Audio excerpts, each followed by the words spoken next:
नमस्कार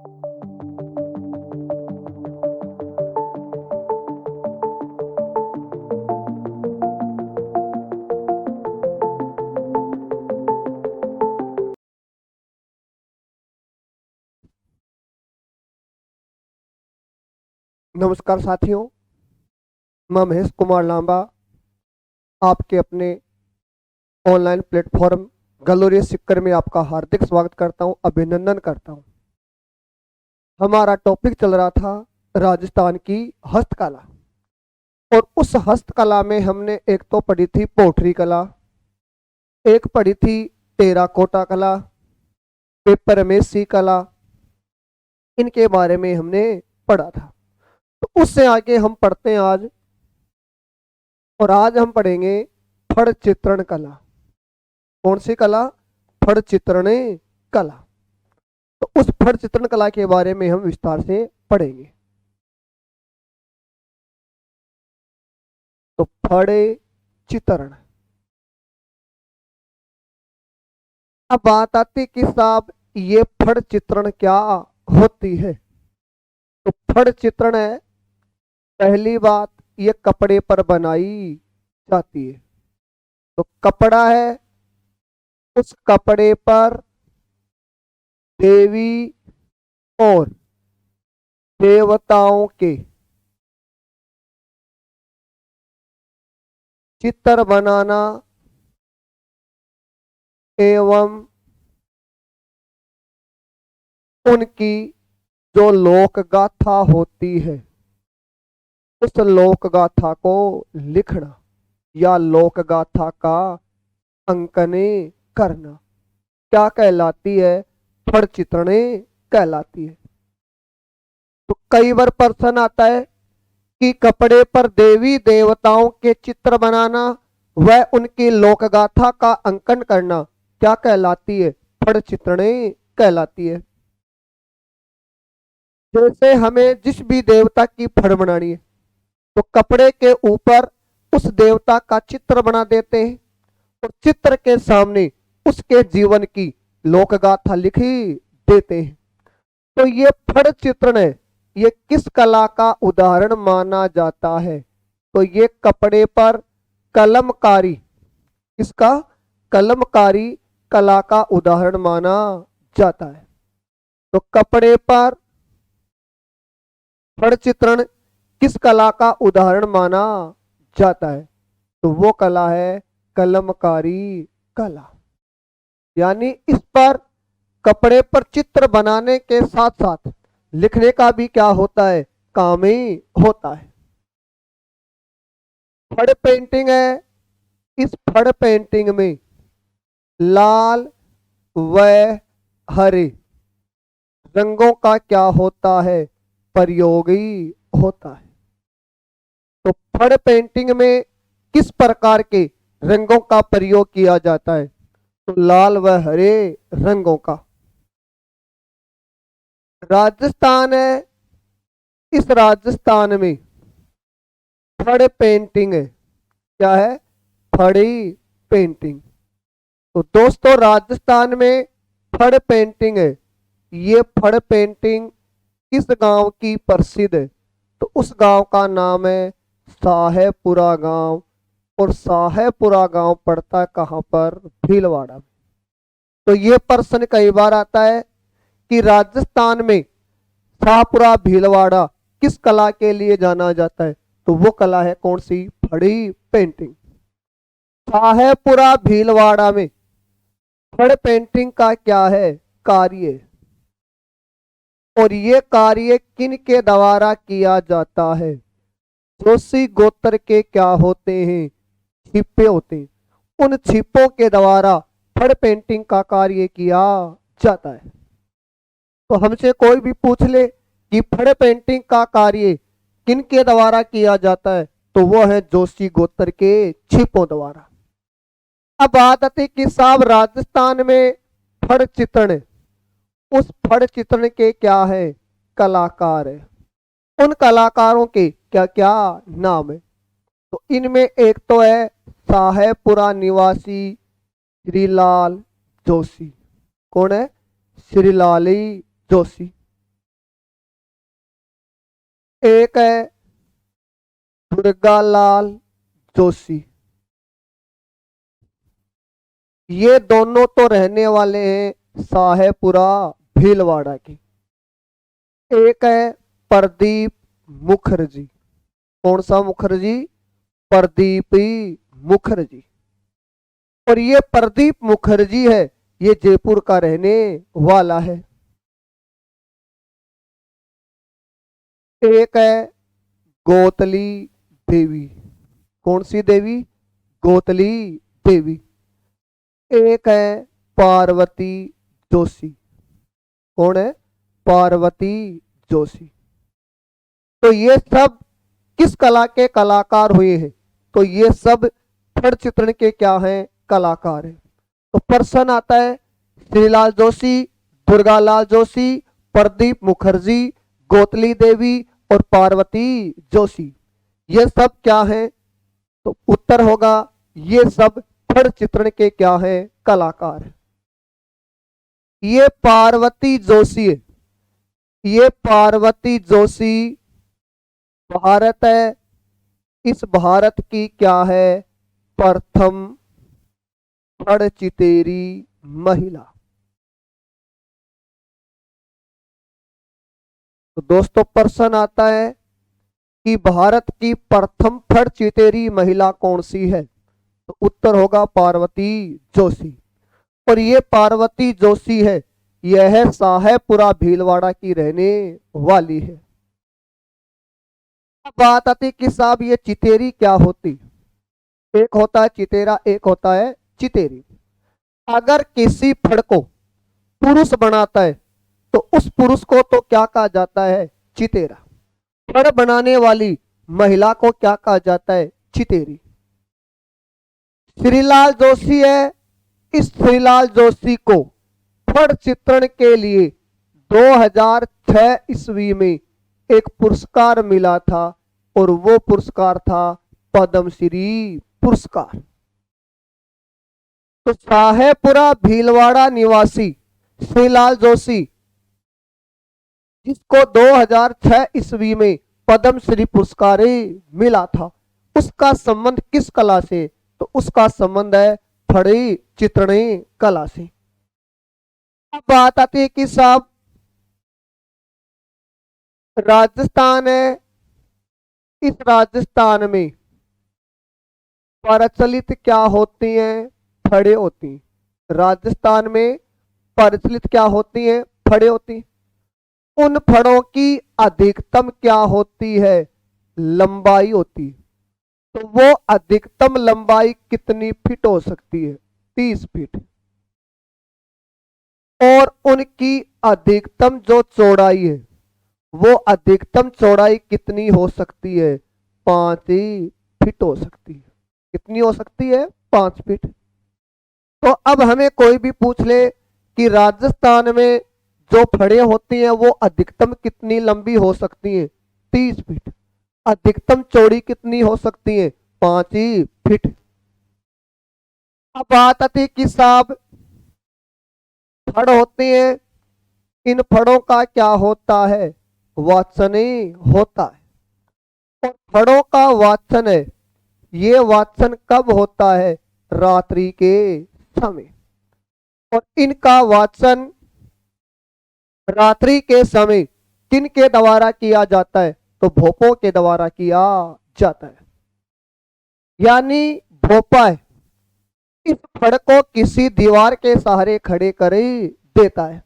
करने के बाद में भोपा है, उस भोपा के हाथ में दीपक या लालटने होती है और वो उस दीपक या लालटन के उजाले में उस फड़ का क्या करता है? वाचन करता है। तो आगे आगे भोपा चलता है और भोपे के पीछे पीछे भोपड़ चलती है। और भोपड़ के हाथ में एक लकड़ी होती है, उस लकड़ी के इशारे से वो उस फड़ के भावार्थ को समझाते हुए चली जाती है। तो इस प्रकार से फड़ का क्या होता है? वाचन होता है। और फड़ों का वाचन हमेशा रात के समय किया जाता है। लेकिन चातुर्मास है, उस चातुर्मास में फड़ का वाचन नहीं होता है। तो फड़ों का वाचन कब नहीं होता है? चातुर्मास के दौरान। तो वे 4 महीने जिनमें देवता सोते हैं, तो देवता कितने महीनों के लिए सोते हैं? 4 महीनों के लिए। तो उन 4 महीनों को क्या कहा जाता है? चातुर्मास। और स्थानीय भाषा में उन 4 महीनों को हम कहते हैं चौमासा। क्या कहते हैं? चौमासा। तो चौ का मतलब 4, मासा का मतलब महीना। अब बात आती है कि साहब जो फड़ होती है, क्या होती है? फड़ होती है। तो फड़ के फट जाने या फिर खराबी हो जाने पर उसका क्या किया जाता है? उसे पुष्कर झील में विसर्जित कर दिया जाता है।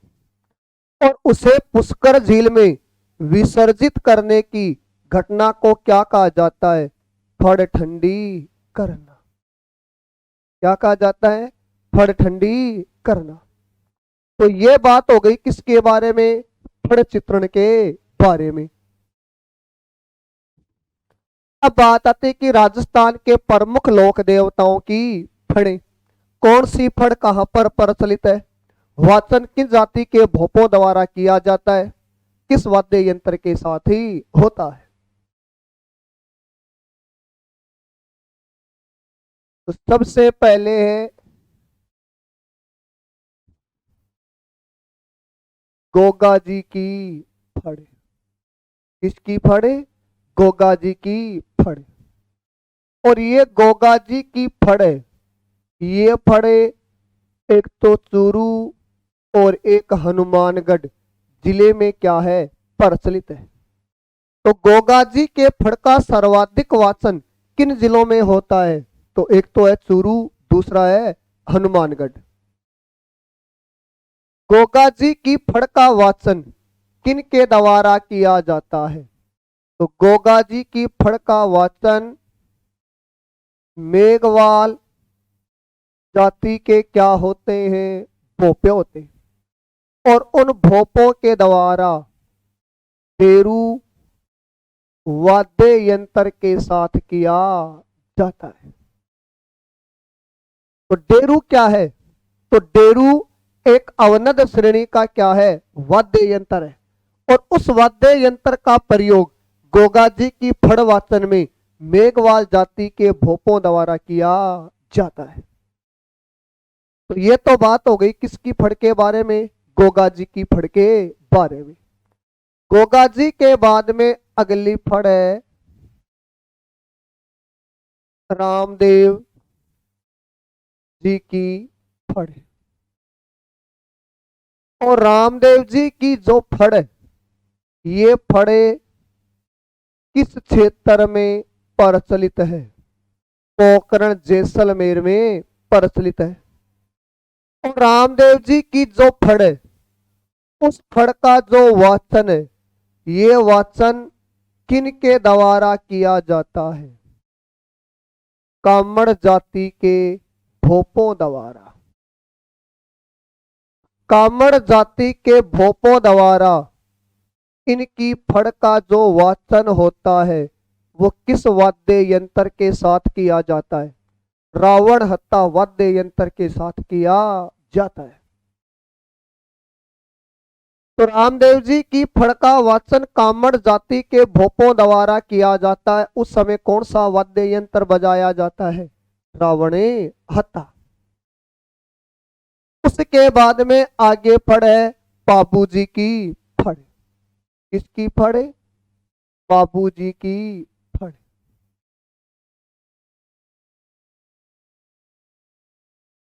बाबू जी की जो फड़ है, ये फड़ किस क्षेत्र में प्रचलित है? ये मारवाड़ क्षेत्र में प्रचलित है।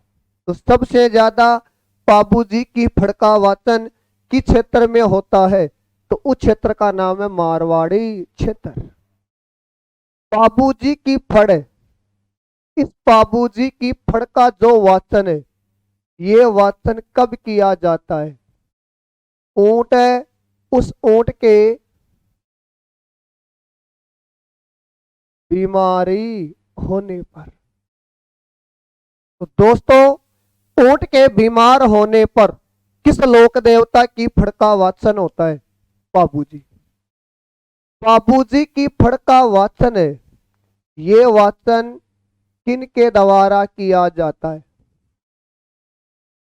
आयड़, नायक और थोरी जाति के क्या होते हैं?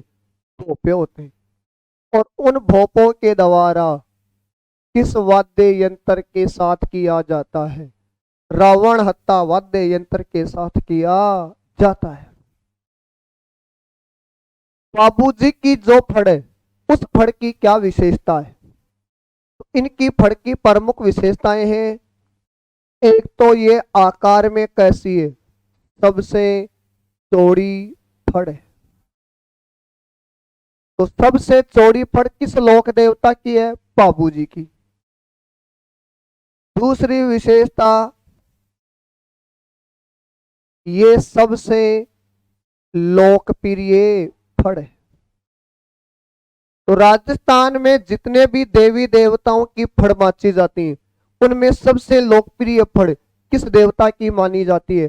बाबूजी की मानी जाती है।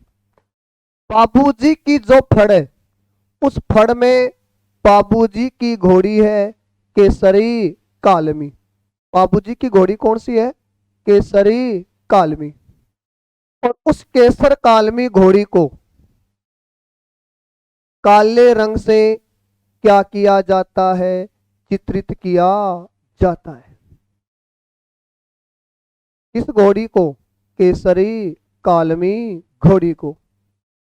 तो बाबूजी की फड़ में केसर कालमी घोड़ी को किस रंग से चित्रित किया जाता है? तो वो रंग है काला रंग या ब्लैकी रंग।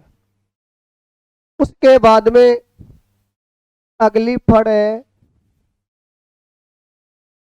देव नारायण जी की फड़। तो दोस्तों, देवनारायण जी की फड़ है, ये फड़ किस क्षेत्र में प्रचलित है? तो वो क्षेत्र है अजमेर, ओरी, भीलवाड़ा। तो देवनारायण जी की फड़ किन जिलों में प्रचलित है? अजमेर और भीलवाड़ा जिले में है।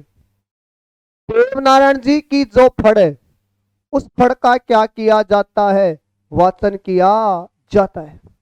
तो इनकी फड़ का जो वाचन है, ये वाचन गुजर जाति के क्या होते हैं? भोपे होते हैं।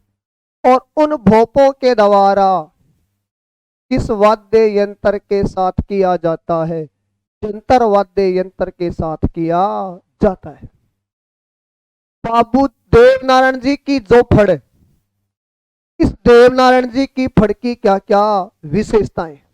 तो इनकी फड़ की प्रमुख 5 ही विशेषताएं। पहली विशेषता क्या है? सबसे प्राचीन फड़ है। सबसे प्राचीनी फड़ है।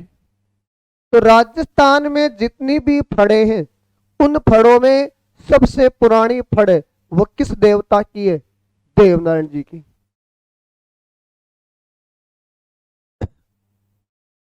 एक ये सर्वाधिक चित्रांकन वाली फड़ है।